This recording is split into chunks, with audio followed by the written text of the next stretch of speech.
Have you ever felt that telling the truth made people uncomfortable? Not because you were rude or trying to hurt anyone, but simply because what you said got a little too close to something they were trying to avoid. Maybe you've noticed it before, that subtle shift in the room when you speak up. The silence that follows. The blank stares. That awkward half-smile trying to brush off what you just said.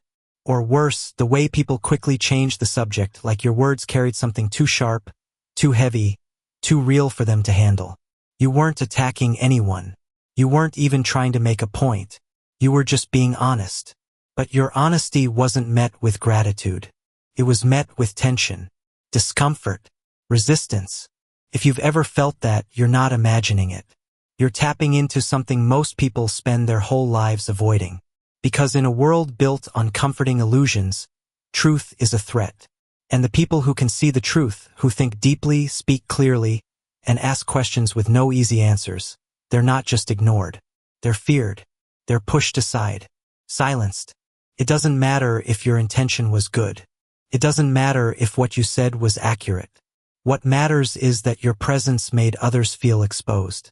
And most people would rather protect a lie than face the light. Schopenhauer understood this better than most. Long before cancel culture, censorship, or social media, he wrote that intelligence isn't a gift, it's a burden. Not because it makes you fail, but because it makes you see too much, too clearly, too soon.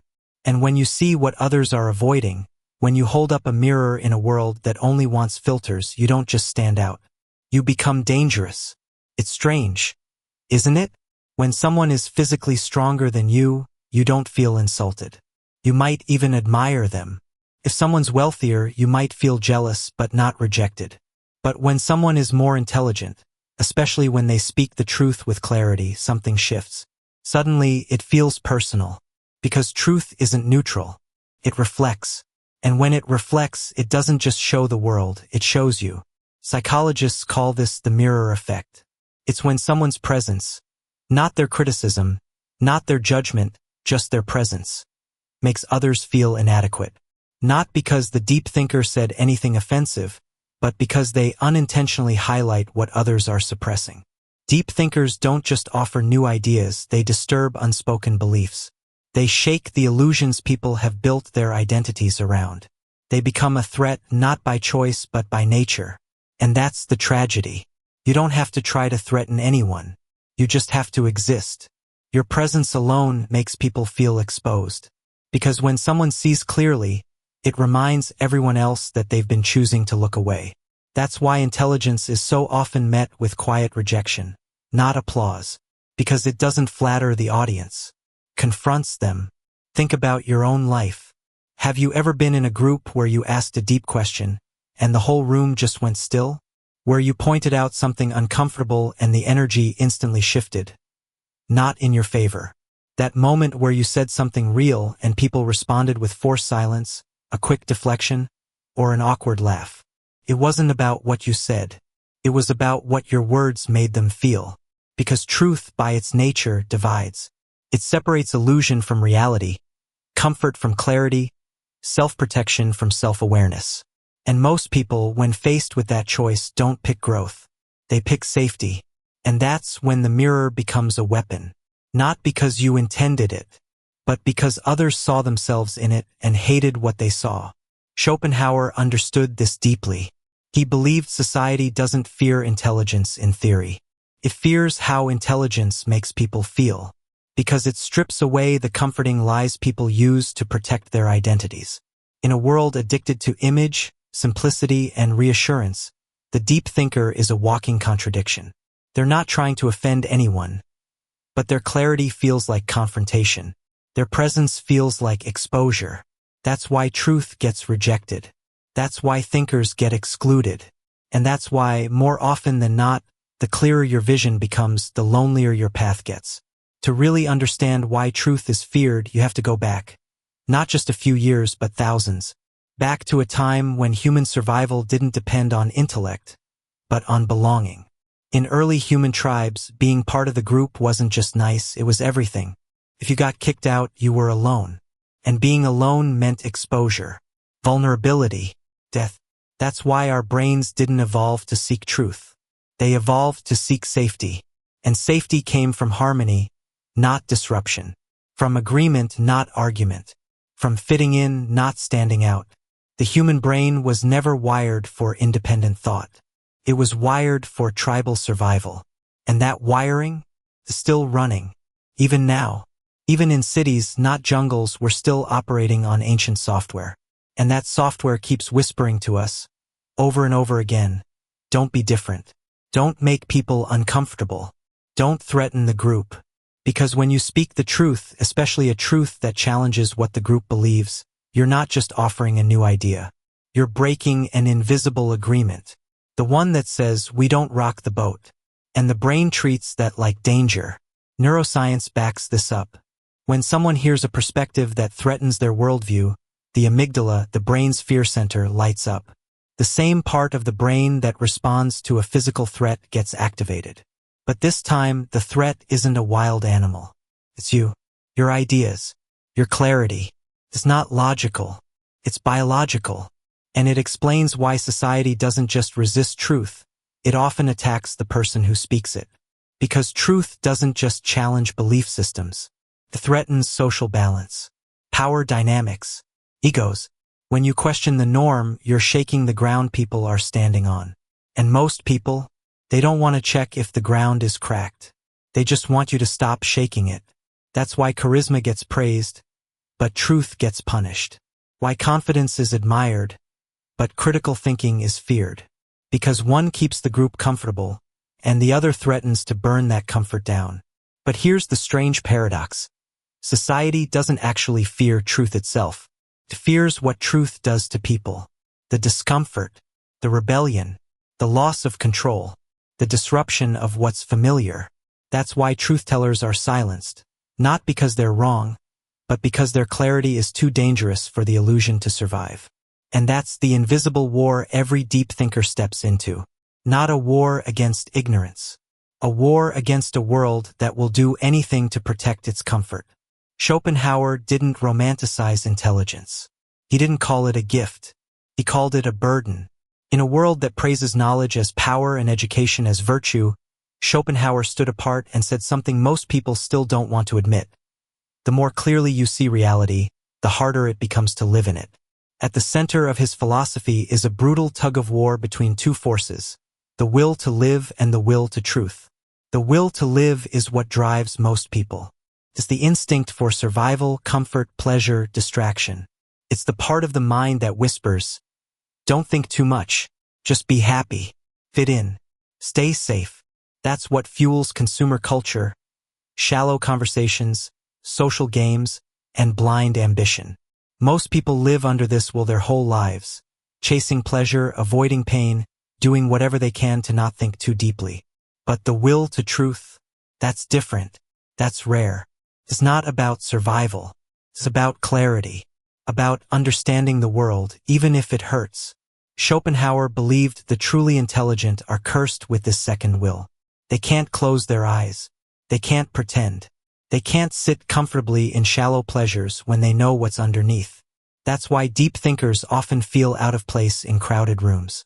Why they feel uneasy in jobs that revolve around repetition. Why they carry a quiet loneliness even in the middle of a group. Because their minds are tuned to a different frequency. One that keeps asking, what's the point? What's really behind this mask? Schopenhauer once wrote, a high degree of intellect tends to make a man unsocial. Not because the intelligent hate people, but because the deeper your mind goes, the harder it is to find someone who gets it. That's not arrogance. It's ache. Imagine walking through a world where everyone is chasing shadows, and you're the only one who sees the strings behind the illusion. The lies, the frantic distractions. How do you talk about that at a dinner party? How do you bring that up in a group chat? You don't. You stay quiet. You smile. You go along with it even though a part of you always feels detached. Half present. Half staring into the void. That's the curse of awareness. The smarter you are, the harder it is to lie to yourself. And the less you can lie to yourself, the harder it becomes to stay connected to a world built on denial. That's what makes awareness feel like a curse. The more intelligent you are, the harder it is to deceive yourself. And when you can't deceive yourself, it becomes nearly impossible to stay connected to a world built on self-deception. That's why so many of the greatest minds in history ended up in solitude. Not because they hated people, but because truth creates distance. Spiritual solitude isn't just about being alone. It's about being unable to share the depth of your thoughts without having to water them down. It's about seeing the world for what it is and realizing how few people are truly ready to see it with you. And still, deep thinkers keep going. Not because they enjoy the pain, but because the alternative, living in blissful ignorance, is unbearable. That's the will to truth. It's the path of those who would rather be lonely and awake than popular and asleep. It doesn't trend. It doesn't win popularity contests, but it offers something better than attention. Freedom. The freedom to see things clearly, to break the spell, to live with your eyes open, even if that means walking alone. Back in the day, truth-tellers were imprisoned, exiled, or executed. These days, the methods have changed, but the outcome hasn't. Now, we don't silence deep thinkers with swords, we do it with systems. Not through violence, but through filters, through algorithms, through school policies, office culture, social pressure. If you're a deep thinker in today's world, you probably won't get burned at the stake. But you might get shadow banned, ignored, misunderstood, quietly pushed aside, because modern systems don't reward depth. They reward conformity. Just look at your social media feed. What kind of content gets shared the most? Not nuanced ideas, not thoughtful insight, but outrage, simplicity, emotional clickbait that doesn't ask anything from your brain, just your gut. The algorithm doesn't want you to reflect. It wants you to react. Prioritizes what's addictive, not what's awakening. And deep thinkers? They move slow. They ask hard questions. They don't fit the clickbait formula. So their content, their thoughts, their truth gets buried. Not because it isn't valuable, but because it isn't instantly profitable. And schools? They love pretending they value intelligence. But what they really value is obedience, dressed up as achievement. Students get rewarded for memorizing what they're told, not for asking why they're being told it in the first place.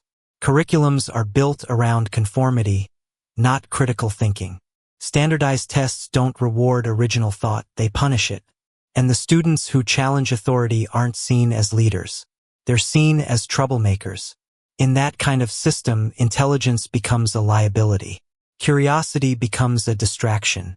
And truth, especially uncomfortable truth, is treated like a disruption to classroom order. Then you grow up and enter the working world. And what do you find? Being smart doesn't matter if you don't fit in. Insight is only welcome when it doesn't make your manager uncomfortable. Real innovation is celebrated until it threatens someone's power. The smartest person in the room often stays quiet. Not because they don't see what's wrong, but because they know exactly what happens to the person who says it out loud. Modern workplaces aren't designed to elevate deep thinkers. They're designed to protect the system. And anyone who questions that system, no matter how brilliant, gets labeled a risk. That's the bitter irony. You're not being rejected for being wrong. You're being rejected for being right too soon. For saying something that the world isn't ready to hear yet. For thinking thoughts that others aren't ready to confront. The problem isn't your logic. It's your timing, your clarity, the way your presence shakes the fragile scaffolding holding up modern illusions. Because in a society addicted to comfort, truth feels violent. Insight feels like an invasion. Awareness feels like rebellion. So we exile the thinkers, digitally, socially, systematically. Not because they're dangerous in the traditional sense, but because they shine a light in places others would rather keep dark. When you speak the truth and someone pushes back, not with evidence but with resistance, it's easy to think they're just being difficult. But what you're really seeing is the human mind trying to protect itself. Because the truth, especially when delivered by someone intelligent and clear, doesn't just challenge beliefs. It threatens the very foundation people have built their identity on. And that's why deep thinkers so often get shut down. Not because what they're saying is wrong, but because it activates ancient defense mechanisms most people don't even know they have. Let's break down what those defense mechanisms actually look like. First, there's the Dunning-Kruger effect. People with limited ability or knowledge often overestimate how much they know, while genuinely intelligent people tend to question themselves more. This creates a strange paradox. The less someone knows, the more confident they are in what they think they know. So when a deep thinker introduces complexity, nuance, or uncomfortable truth, people with surface-level understanding don't stop to consider it. They dismiss it. They deflect. They try to reassert control, not through clarity but through loudness. It's not an intellectual argument. It's ego protection. Then there's the backfire effect. Most people believe that if you just present the facts, minds will change. But psychology says otherwise. When people are confronted with information that contradicts their beliefs, they don't just reject it, they double down. The brain says, if this new idea is true, then I've been wrong. And if I've been wrong, my identity might collapse. So instead of accepting this new truth, I'll fight harder to protect the version of reality I'm used to. You get defensiveness, not curiosity. Resistance, not reflection. And once again, the deep thinker gets shut out, not because they failed, but because they revealed too much. Next is status quo bias. The human brain prefers what's familiar, even if what's familiar is broken.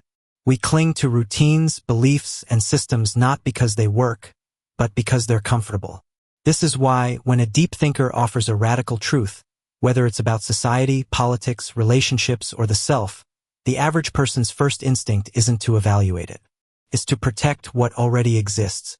They'd rather live in a crumbling house than admit they need to rebuild it from the ground up. And finally, there's groupthink. Humans are tribal by nature. We crave belonging. And nothing threatens that sense of belonging more than thinking differently from the group. Groupthink is what makes people agree with the majority even when it goes against logic or ethics, just to avoid rejection. So when a deep thinker questions the norms of the group, they're not seen as someone searching for truth. They're seen as a threat to peace, a disruptor, problem. You can say the most reasonable thing in the room, backed by data, wisdom, or lived experience, and still get ignored, laughed at, or attacked. Not because people don't understand you, but because they don't want to, because accepting what you're saying would mean letting go of what they've built their identity around. And most people are more loyal to their illusions than they are to the truth. This isn't a conspiracy. It's deeper than that. It's biology. It's ego. It's fear. And that's the battlefield deep thinkers walk into every time they open their mouths. Not a war of ideas, but a war against the built-in defense systems meant to keep people asleep. But this pattern isn't new. History is full of brilliant minds who spoke the truth. Not to provoke, but to illuminate, and every time the world wasn't ready. Take Socrates. He's now celebrated as the father of Western philosophy, but in his lifetime, he was considered a dangerous troublemaker. He asked questions no one wanted to answer. He challenged tradition. He exposed contradictions. He encouraged people to think for themselves. And for that, he was sentenced to death. His real crime? Making people think. He was given a choice. Exile or execution. He chose to drink poison. And his final words still echo today. The unexamined life is not worth living. Then there's Galileo. He didn't just look at the stars. He changed how we saw ourselves in the universe. He proved the earth revolved around the sun, overturning centuries of religious belief. The church labeled him a heretic.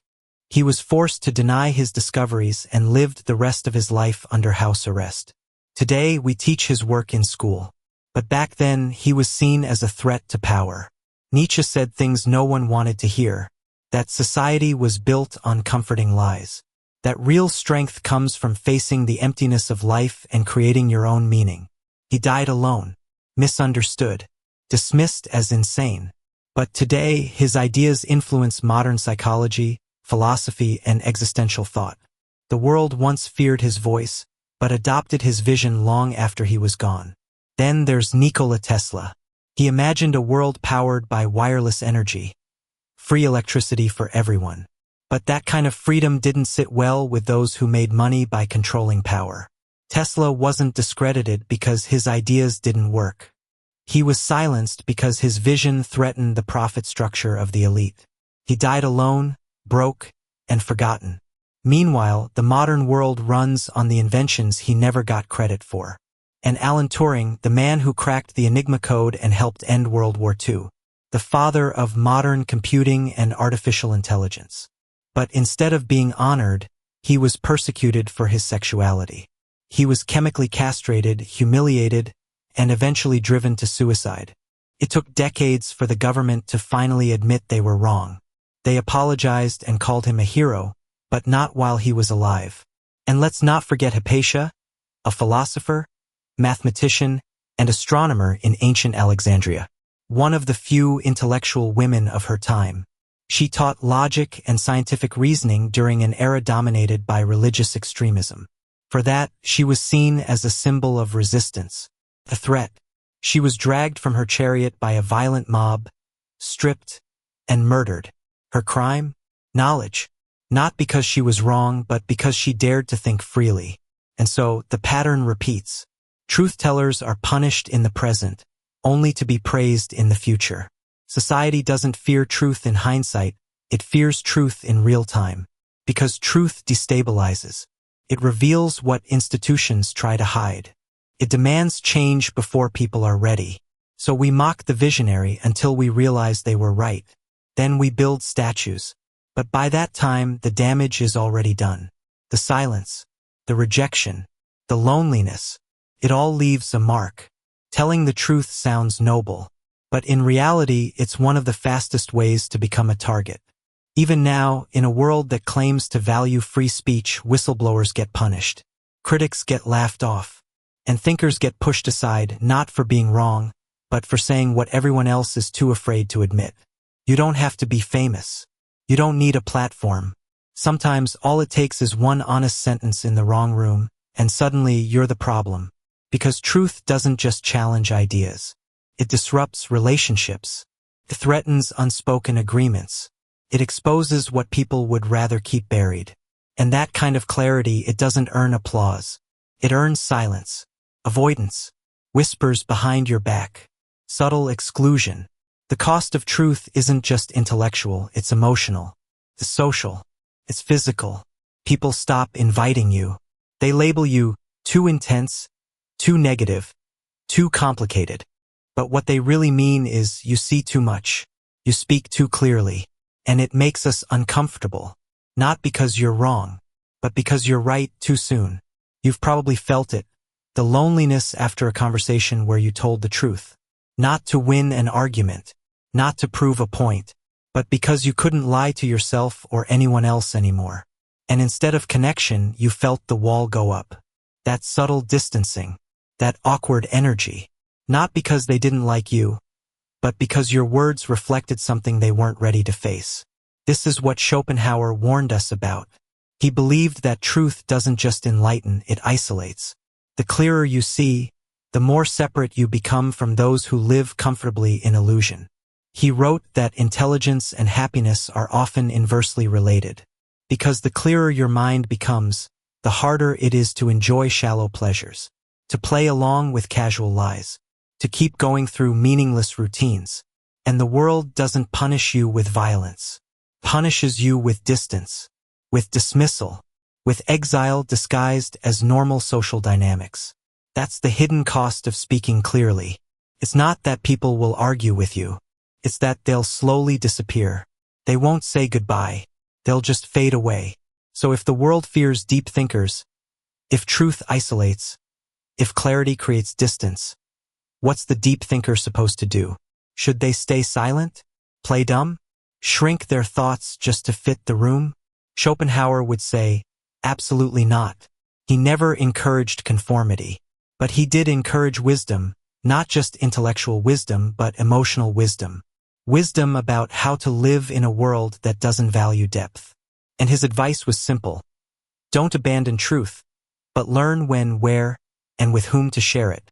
Because not every room deserves your deepest thoughts.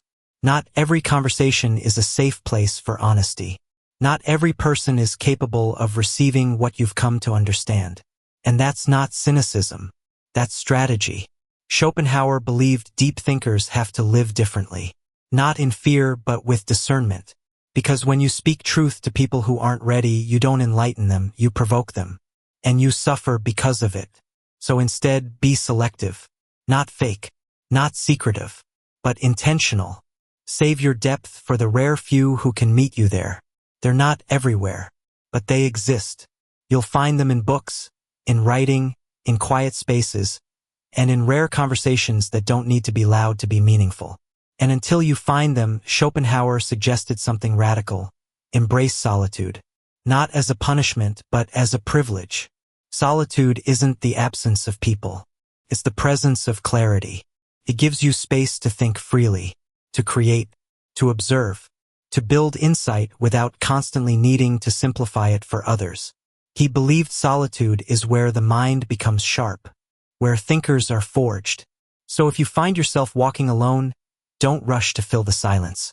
Use it to grow, to reflect, to understand. And most of all, don't waste your fire explaining it to people who only see smoke. Not every mind is ready for every truth. And that's okay. Your job isn't to force awakening. Your job is to stay awake. And when you do find someone who sees what you see, you won't have to explain everything. You'll just connect. Naturally. Quietly. Instantly. If you've ever been rejected for thinking too deeply, if you've been dismissed, ignored, or quietly excluded not for being wrong but for seeing too clearly, then you need to hear this. You're not a threat. You're a mirror. And what people fear isn't you. It's what your presence reflects. You reflect parts of themselves they're not ready to face. You hold up a lens to the illusions they've built their lives around. And that kind of clarity, that kind of honesty, it's rare, it's powerful. And yes, sometimes it's lonely. But loneliness isn't failure. It's the natural result of walking a path that few are willing to take. The deeper you go, the more distance you'll feel. Not because you're lost, but because you're ahead. Schopenhauer saw that distance not as a punishment, but as proof.